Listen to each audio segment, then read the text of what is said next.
وقف بورڈ پر اگر کسی نے کیس کرنا ہے تو 1 سال کی لمیٹیشن ہٹا کے 12 سال کر دی گئی ہے کہ وہ وقف بورڈ پر 12 سال کے اندر کر سکتا ہے، اور اگر وقف بورڈ نے اپنا کوئی کیس کرنا ہے تو جو 100 سال کی لمیٹیشن تھی اس کو ختم کر کے 30 سال کر دی۔ تو اگلی بڑی خاص اس میں ترمیم آئی ہے وہ یہ ہے کہ پہلے ایسے ہوتا تھا، اگر کوئی مسلمان شخص مرنے سے پہلے یہ وصیت کر گیا ہے کہ اگر اس کا کوئی اپنا بیٹا نہ ہوا یا اس کے بیٹے کا کوئی بیٹا یعنی کہ اولاد نرینہ نہ ہوئی تو اس کی پراپرٹی وقف کر دی گیا۔ تو جب وہ مر جاتا تھا اور یہ وصیت ایز اٹ از پوری ہوتی تھی تو وقف بورڈ اس کی پراپرٹی کو اپنے قبضے میں لے لیتا تھا، اور اگر اس مرنے والے کی کوئی بیٹی یا پوتی یا نواسی ہوتی تو اس کو حصہ نہیں دیا جاتا۔ اب جو نئی ترمیم آئی ہے اس کے مطابق بیٹی، پوتی یا نواسی اگر کلیم کرے گی تو اس کو اس کا حصہ دے دیا۔ اور اس کے بعد جو ایک اور ترمیم آئی ہے وہ یہ ہے کہ پہلے جو وقف بورڈ ہے ان کا نمائندہ غیر مسلم نہیں بن سکتا تھا، صرف مسلمان ہی ان کے نمائندہ بن سکتے، لیکن اب ڈسٹرکٹ اور اسٹیٹ لیول اور سینٹرل لیول پر اس میں دو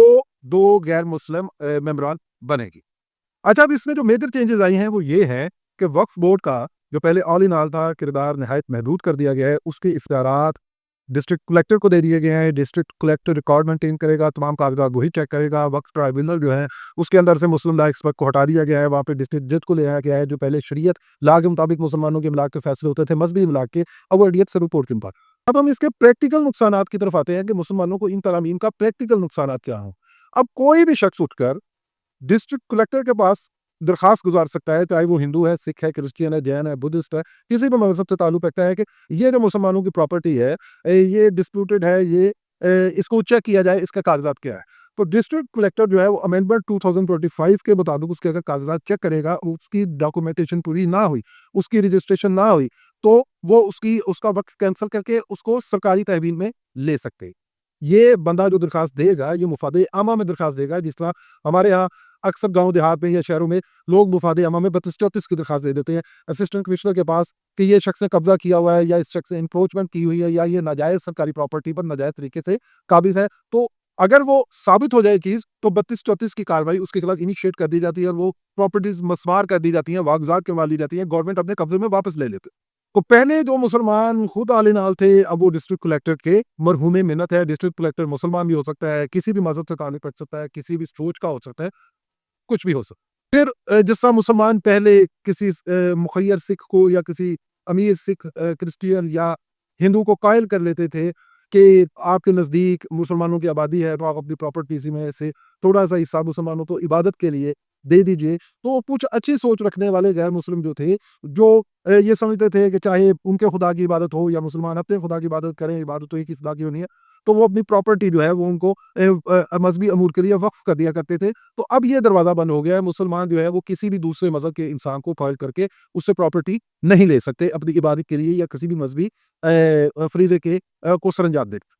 اب یعنی کہ مسلمانوں کو پرانی 50-50 60-60 سال 100 سال پہلے کی جو وقف شدہ املاک ہیں ان کے بھی ڈاکومنٹ جو ہے وہ پورے کرنے پڑیں گے، اور آئندہ جو پراپرٹیز وقف ہوں گی ان کی مکمل ڈاکومنٹیشن جو ہے وہ پوری کرنا پڑے گی، وہ پھر ہی وقف تصور ہو۔ یہاں پہ میں یہ بتاتا چلوں آپ کو کہ پاکستان حکومت نے بھی وقف ایکٹ امینڈمنٹس 2020 کی تھی، جس کے بعد کافی مظاہرے اور بڑا شور مچا تھا۔ اس میں پاکستان حکومت نے بھی 90 دن کی لمیٹیشن لگا دی تھی کہ اگر کوئی پراپرٹی وقف ہوتی ہے تو اس کو وقف کی جو نیت کی ہے بندے نے، جس دن اس نے ہینڈ اوور کیا اس کے 90 دن کے اندر رجسٹر کروانا ہوگا، اور جو پرانی پراپرٹیز ہیں ان کو بھی اب نئے سرے سے رجسٹر کروانا ہوگا۔ اس پہ ایک شور اس لیے مچا تھا کہ عموماً اس طرح ہوتا ہے کہ کالونیز ہوتی ہیں یا کوئی جگہ ہوتی ہے تو وہاں پہ کچھ کمزوریاں ہمارے اندر ہی ہیں، کوئی ڈسپینسری کی جگہ ہے یا کوئی پبلک کی کوئی جگہ ہے، کوئی پارک ہے، تو وہاں پہ جلدی جلدی مولوی آزاد جو ہے یہ مساجد تعمیر کر لیتے تھے، تو ان کے ڈاکومنٹیشن ہوتی ہی نہیں، یعنی تو ان کے وقف کے ڈاکومنٹس ہوتے ہی نہیں ہیں۔ اور یہ جینوئن کیسز کے اندر بھی ایسے ہی ہوتا ہے کہ کسی آدمی نے پراپرٹی جو ہے وہ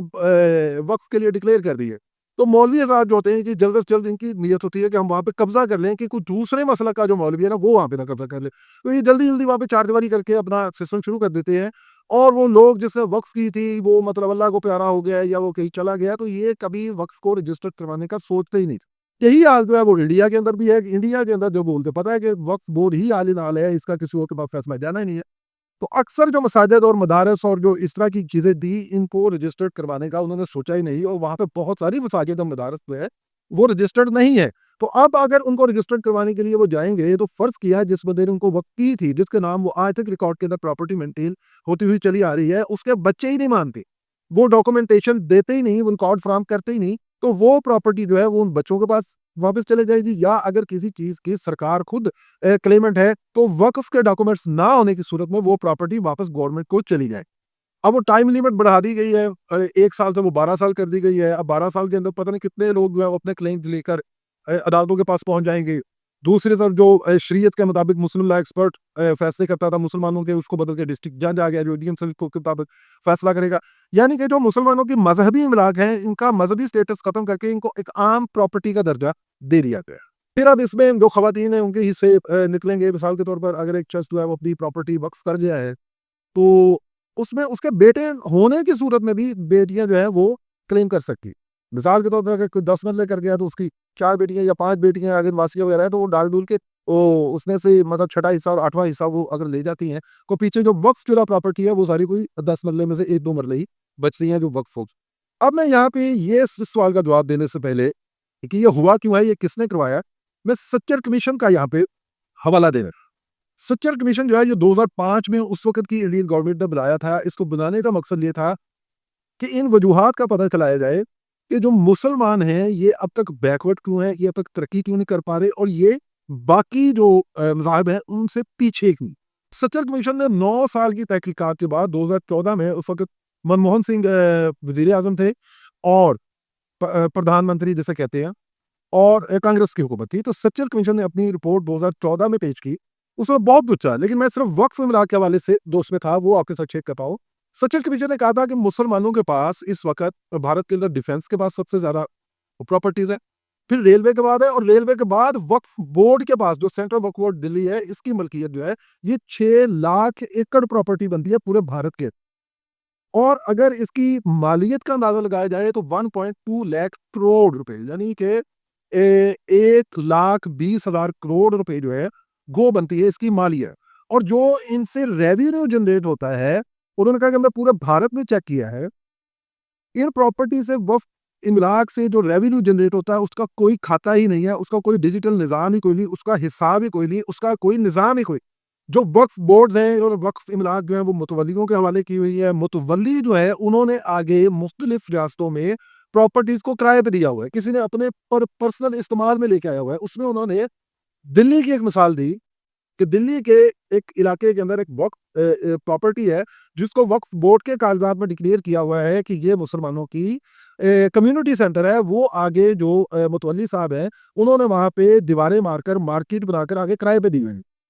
تو تحقیقات میں پتہ چلا کہ میرٹھ کے اندر ایک متولی صاحب جو ہے انہوں نے وقف بورڈ کی جو پراپرٹی ہے اس کے اندر برینسوں کا باڑا بنایا.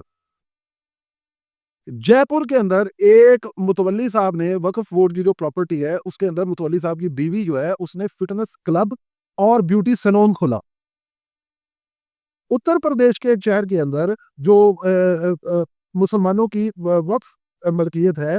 اس کو متولی صاحب جو ہے انہوں نے کلب بنایا ہوا ہے جس کے اندر سوئمنگ پولز ہے. اب جو سچر کمیشن کی یہ رپورٹ تھی اس کے بعد انہوں نے بتایا کہ اگر کہ مسلمانوں کی یہ تمام املاک ہیں اگر ان کا صحیح سے استعمال ہو, ان کے ریونیو کا ایک مکمل نظام ہو, ان سے ریونیو جو ہے جنریٹ ہو, اور وہ وقف بورڈ جو ہے وہ ایمانداری سے اگر مسلمانوں پر لگائے تو مسلمانوں کو کسی اور فنڈ کی, کسی اور حکومتی امداد کی ضرورت ہی نہیں ہے.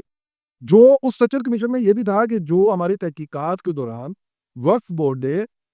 ریونیو ڈکلیئر کیا ہے یہ 1% بنتا ہے اس پوٹینشیل ریونیو کا جو وہاں سے ڈکلیئر ہو سکتا ہے. سچر کمیشن پر یہ بہت بڑا اس وقت کا ایلیگیشن تھا انتہا پسند ایکسٹریمسٹ ہندوؤں کی طرف سے کہ یہ اس میں مسلمانوں کو بہت زیادہ فیور دی گئی اس کمیشن کی رپورٹ کے اندر. اس کمیشن نے یہ رپورٹ منظم کی تھی کہ جو وقف بورڈ کی املاک ہیں ان میں ان کے انتظام میں کرپشن ہے, مس مینجمنٹ ہے, اور ان کا یوز ہی مسلمانوں کے حق میں نہیں کیا جا رہا. جو متولی ہیں وہ وقف بورڈ ممبران کے ساتھ مل کر اس کو مس یوز کر رہے ہیں, مسلمانوں کے انٹرسٹ کے اگینسٹ اس کا یوز کر رہے ہیں. میں یہ 2-3 دن کے اندر یہ اتنا ڈیٹا اکٹھا کیا اور اس کا انالیسس کیا ہے, اور مجھے اس میں نریندر مودی اور وہ ان کی تو بیڈ انٹینشن نظر آئی ہے. اس کے ساتھ ساتھ جو کرپشن ہے انڈین مسلمان مولویوں کی یہ سر فہرست ہندوؤں کے پاس, سکھوں کے پاس, کرسچینس کے پاس, جینس کے پاس, بدھسٹ کے پاس انڈیا کے اندر کوئی ایسا بورڈ نہیں، یعنی کہ ایون ہندوؤں کے پاس ایسا کوئی بورڈ نہیں تھا. ان کی تمام ریلیجیس پراپرٹیز جو ہیں وہ گورنمنٹ خود مینٹین کرتی ہے. سکھوں کی تمام جو ریلیجیس پراپرٹیز ہیں وہ گورنمنٹ مینٹین کرتی ہے. مسلمانوں کے پاس یہ اتنی بڑی ایک سہولت، ایک اجارہ داری تھی، ان کی مونوپلی تھی کہ ان کی ریلیجیس پراپرٹیز کے لیے ان کا الگ وقف بورڈ ہے جس کے یہ خود ممبران ہیں، جس کی کوئی اپیل ہائی کورٹ اور سپریم کورٹ میں نہیں جا سکتی. اگر یہ اتنی بڑی ایک آپ کے پاس فیور تھی تو آپ اس کا استعمال جو ہے وہ انصاف کا ترازو آپ پکڑ کے کرتے ہیں. اب اس میں آپ کو مثال ایک دیتا ہوں. 2009 کے اندر احمد آباد میں، سوری 2013 کے اندر احمد آباد میں ایک اہل قرآن نامی فرقہ جو ہے انہوں نے ایک پراپرٹی خرید دی.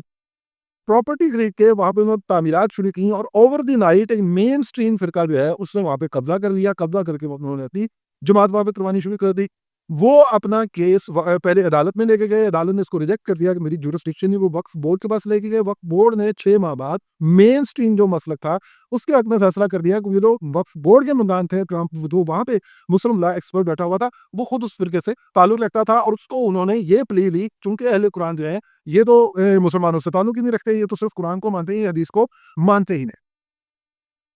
پھر 2015 کا بوہری جماعت کا ایک کیس تھا کہ جس میں انہوں نے ممبئی بھنڈی بازار کے اندر ایک پراپرٹی خریدی. پراپرٹی خرید کے اپنا کمیونٹی سینٹر بنا کے وہاں پہ مسجد بنانا شروع کی. تو اس میں پھر ایک مین سٹریم جو فرقہ تھا اس نے وہاں پہ قبضہ کر لیا. قبضہ کرنے کے بعد وہاں پہ انہوں نے اس کا کیس پھر چلا گیا. وقف بورڈ نے اس کا فیصلہ وہ مین سٹریم فرقہ تھا جو ہے اس کے حق میں کر دیا. اچھا، پہلے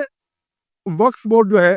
اس میں اہل تشیع جو ہیں ان کی پراپرٹیز بھی یہی وقف بورڈ جو تھے مینٹین کرتے تھے. لیکن پھر جب تنازعات نے شدت اختیار کی انہوں نے سپریم کورٹ میں کیس کر کے اپنا شیعہ وقف بورڈ جو ہے وہ علیحدہ کروا. اس کے بعد جو آغا خانی ہے، اسماعیلی ہے، بوہری برادری ہے، اہل تشیع ہے اور دیگر جو مسلمانوں کے وہاں پہ چھوٹے چھوٹے گروپس ہیں، جیسا یہ اہل قرآن ہے، ایک محمدیہ گروپ ہے. یہ جو گروپس ہیں یہ وقف بورڈ کے خلاف انہوں نے پریزیڈنٹ، پرائم منسٹر اور سپریم کورٹ، ہائی کورٹ میں وقتاً فوقتاً یہ اپنی شکایات لے کے جاتے رہے. اس کے بعد 1700 درخواستیں جو ہیں وہ نریندر مودی کلیم کرتا ہے کہ اس کے پاس پورے انڈیا سے مسلمان خواتین کی آئی ہیں کہ ہمیں اس طرح سے مسلمانوں نے ہی ہماری پراپرٹیز میں سے جو ہمارا حصہ بنتا تھا باپ کی طرف سے اس سے ہمیں محروم کر دیا ہے. وہ انہوں نے قبضہ کر لیا. وہ کہتے ہیں اب یہ وقف بورڈ کی ہوگی، اس میں آپ کا کوئی حصہ نہیں. تو چاہیے تو یہ تھا کہ جب آپ کے پاس اتنی بڑی فیور تھی تو آپ انصاف کا ترازو ہاتھ میں پکڑتے. ایسے تمام گروپس ہیں، اب چاہے کوئی اہل قرآن ہے یا کوئی بھی ہے، تو ایک ایسا ملک جہاں پہ آپ پہلی مائنورٹیز کے اندر ہیں، مائنورٹی کے اندر ہے، وہاں پہ اپنے اندر مائنورٹیز بنانے کا آپ کو فائدہ نہیں، نقصان. اور وہ نقصان آپ کو ہو گئے. آج وہ ساری بوری برادری، وہ اسماعیلی برادری، وہ سارے جو ہے وہ نریندر مودی کے ساتھ کھڑے ہوئے ہیں. وہ اس وقت کمنٹمنٹ بل کے ساتھ کھڑے ہوئے ہیں اور یہ ان کے پاس اسٹروک بہانے ہے کہ ہم نے اس لیے یہ بنایا ہے. اور وہ کہہ بھی یہ رہے ہیں کہ ہم نے یہ اس لیے بنایا ہے کہ جو عام کمزور مسلمان ہیں، جو کمزور فیکشنز ہیں ان کے، جو کمزور فرقے ہیں ان کے، جو تھوڑی تعداد میں ان کو پروٹیکٹ کیا جائے. اور وہ یہ فرقے اور وہ جو فرقے ہیں وہ بھی ان کے ساتھ، ان کے شانہ بشانہ کھڑے حکومت کے ساتھ یہی باتیں کر رہے ہیں جو نریندر مودی کر رہا تھا. املاک سے ریونیو جنریٹ ہوتا، وہ ریونیو مسلمانوں پر لگا ہوتا، وہ چیز واضح طور پر نظر آ رہی ہوتی. آپ نے انصاف کا ترازو آپ کے ہاتھ میں تھا. یہ جو چھوٹے چھوٹے مسائل تھے، عورتوں کے کوئی جائیداد لینے آ گئی ہے، کوئی کچھ ہو گیا، اس کا اگر فیصلہ یہ مولوی جو ہے یہ بیٹھ کے کسی ایمان انصاف کے مطابق کرتے تو آج یہ نوبت نہ آتی. گھر کی لڑائیاں اگر گھر کے اندر ہی سیٹلڈ ہو جائے تو پھر وہ بہتر ہوتی ہے. یہ گھر کے جھگڑے جو ہیں یہی باہر آئے ہیں تو آج یہ دن مسلمانوں کو وہاں پر دیکھنے پڑ رہے ہیں. اب یہ پراپرٹیز جو ہے ان پر کسی بھی وقت کسی بھی بہانے سے گورنمنٹ قبضہ کر.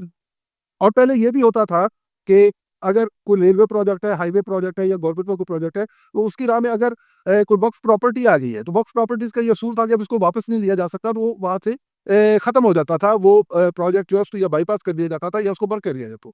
لیکن اب ڈسٹرکٹ کلیکٹر کے پاس سارے اختیارات ہیں تو وہ کوئی بھی ایلیگیشن لگا کے اس پراپرٹی کو ایکوائر کر سکتے.